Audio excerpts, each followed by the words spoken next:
শুক্রবার আসরের নামাজের পরে আল্লাহ তাআলার একটি নাম যদি আপনি 11 বার পাঠ করে আল্লাহ তাআলার কাছে চাইতে পারেন, আল্লাহ তাআলা আপনাদের মনের সমস্ত আশাগুলো পূরণ করে দিবেন। আপনাদের চাওয়া পাওয়াগুলো আল্লাহ তাআলা পূরণ করে দিবেন। কোনো চাওয়া আল্লাহ তাআলা অপূর্ণ রাখবেন না। মনে রাখবেন, শুক্রবার আসরের পর থেকে নিয়ে মাগরিবের আগ পর্যন্ত এই সময়ের যে ফজিলাত রয়েছে, এই সময়ের যে মর্তবা রয়েছে, এই সময় আল্লাহ তাআলার কাছে দোয়া করলে দোয়া আল্লাহ তাআলা ফেরত দেন না, দোয়া কবুল হয়। শুক্রবার তো সপ্তাহের ভিতরে সবচাইতে শ্রেষ্ঠ দিন। এই দিনকে বলা হয় ঈদের দিন, হজের দিন, সমবেত হওয়ার দিন। এই দিন আল্লাহ তাআলার কাছে দোয়া করলে আল্লাহ তাআলা এই দোয়াটাকে ফেরত দেন না। হাদিসের ভিতরে এসেছে, এই শুক্রবার আসরের পর থেকে নিয়ে মাগরিবের আগ পর্যন্ত এই সময় যদি আপনি আল্লাহ তাআলার কাছে দোয়া করতে পারেন, আল্লাহ তাআলা এই দোয়া আপনার ফেরত দিবেন না। দোয়াটা আপনি কিভাবে করবেন, কোন ওসিলা দিয়ে করবেন শুনেন। কারণ আল্লাহ তাআলার কিছু সিফাতি নাম রয়েছে, ইসমে আজম রয়েছে। এই ইসমে আজম ধরে যদি এই ওসিলা দিয়ে আপনি আল্লাহ তাআলার কাছে চাইতে পারেন, আল্লাহ তাআলা আপনার চাওয়া পাওয়া গুলো ফেরত দিবেন না। এই ইসমে আজম দিয়ে আপনি আল্লাহ তাআলার কাছে চাইবেন। এরকম ছোট্ট একটা ইসমে আজম আমি আপনাদের কাছে শিখিয়ে যাব।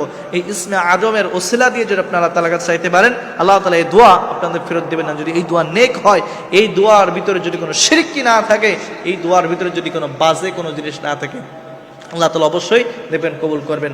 এবার আসুন, আসরের নামাজের পরে আপনারা ওই মুসাল্লায় বসবেন। ওই মুসাল্লায় বসে রাসূলুল্লাহ সাল্লাল্লাহু আলাইহি ওয়াসাল্লামের উপরে কিছুক্ষণ আপনারা দুরূদ পাঠ করবেন। 11 বার আপনারা দুরূদ পাঠ করবেন।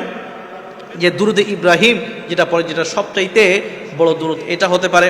এছাড়া আর রাসূলুল্লাহ সাল্লাল্লাহু আলাইহি ওয়াসাল্লামের উপর আরো অনেক দুরূদ আছে, সেটা আপনারা পড়তে পারেন। এরপরে 11 বার আপনারা ইস্তিগফার পাঠ করবেন। এরপরে 11 বার আপনারা বলবেন ইয়া জাল জালালি ওয়াল ইকরাম। এই ইয়া জাল জালাল ওয়াল ইকরাম, এটাকে দোয়ার একটা অস্ত্র বলা হয়, যেটাকে বলা হয় ইসমে আজম।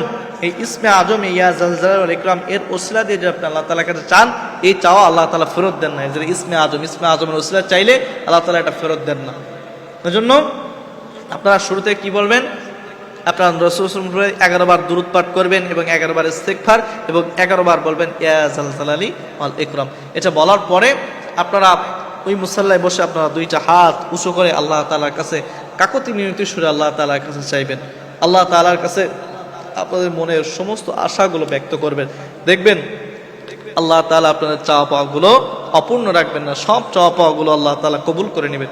মনে রাখবেন, শুক্রবার আসার পরে কিছু মানুষ কিন্তু ব্যস্ত হয়ে যায় দুনিয়াবি কাজের জন্য, কিন্তু মুমিন যারা, তারা কিন্তু দুনিয়াবি না আখিরাতের কাজের জন্য ব্যস্ত হয়ে যায়। এই জন্য শুক্রবার এই সময় কিছু সময় হইলেও আপনারা এই আমলটা করে আল্লাহ তাআলার কাছে অবশ্যই আপনাদের মনের আশাগুলো বলবেন। দেখবেন যে আল্লাহ তাআলা অবশ্যই কবুল করে নেবেন।